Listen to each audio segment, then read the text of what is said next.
Hello everyone, চলো আজকে একটা নতুন নেল এক্সটেনশন নিয়ে চলে আসলাম। ফার্স্টেই বলে দিই, এটা আমার একটা ব্রাইডাল ছিল। একদম খুব সুন্দর মিষ্টি একটা ব্রাইড ছিল। তো ব্রাইডালের নেলটা দেখে নিলে এখানে আমি জেল অ্যাপ্লাই করেছি। ফার্স্টে নেলটাকে ভালোভাবে সেট করে নিয়ে ওখানে জেল অ্যাপ্লাই করে কাস্টমারের অনুপাতে যে কালারটা চেয়েছে, কাস্টমার যেহেতু ব্রাইড, তো ব্রাইড বলেও একটু লাল রঙেরই চেয়েছে। তো রেড, একদম পুরো ডিপ রেড যেটা, সেই রেডের উপরে ও ডিজাইন চেয়েছে। একটাতে গ্লিটার চেয়েছে, একটাতে স্টোন আর একটাতে রিবন।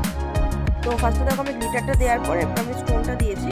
স্টোনটা যেরকম ডিজাইন ও বলেছে সুন্দর দেখে সেটাই দিয়েছি, প্লাস রিবন দিয়েছি। তো এরপরে এগুলোকে আমি সবকটা টপ কোট দিয়ে সিল করে দিচ্ছি পুরো নেলটাকে। দেখো এবার ফাইনাল লুক হচ্ছে এইটা।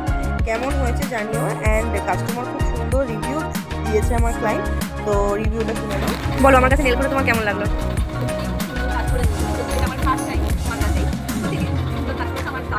মন মতন হয়েছে তো পুরো? ওকে, থ্যাংক ইউ। একবার নেলটা দেখিয়ে দাও ইয়ে করে।